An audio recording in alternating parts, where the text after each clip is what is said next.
Tingnan namin yung Filipino store dito sa Usera. Meron daw dito nagbukas na Filipino store dito, kaya puntahan namin. Punta kami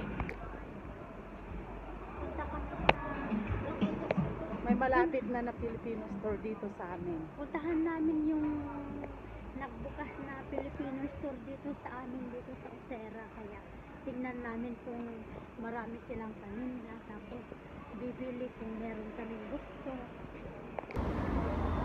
Imiit. Pumayat daw si Banang, guys, kasi nagda-diet na rin siya. Wala akong pambili ng pantalon ko, kaya kailangan mag-diet. Wala daw siyang pambili ng pantalon niya, kaya kailangan daw niya mag-diet. Malapit lang yung dito, guys, sa amin. Nakita ko na post sa sa grupo ng mga Pilipino, kaya ayan. Puntahan namin, bili kami ng sotanghon. Gabi na, anong oras na? 8:31 PM. 8 po. Ayan. 8:31 PM. Dito lang, malapit sa may Carrefour. Malapit sa amin. Ayan. Check natin, guys. Update you later. Dito yan. Mga proterya. Ang dami dito mga proterya. Dito lang, guys.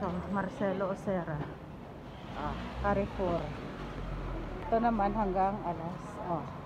Tingnan ninyo. Carrefour. Dito lang sa may Kalye Elisa, sabi. Kalye Elisa sa may Gaes. Aki. Banang.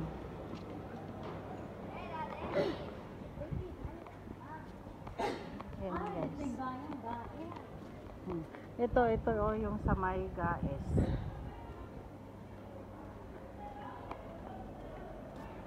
Ayan.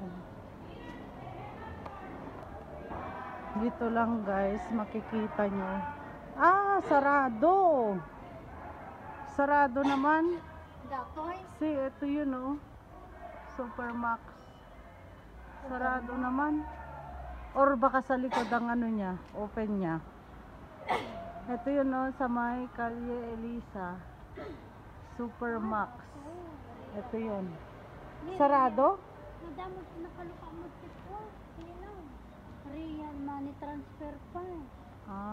Ito yun, Max. Supermax. Ito yun, guys. Kaso nga lang, sarado. Sarado sila. Maaga siguro sila. Lunes, Miyerkules, Sabado de. Ayan yung oraryo niya. Lunes, Miyerkules. Pero bakit sarado sila? Domingos de. Martes sarado. Martes ba ngayon? Hindi naman, di ba?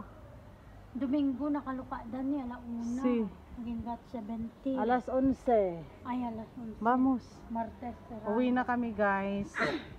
Uwi na ba ng sarado. Bye. Magbabay ka na, Bye-bye.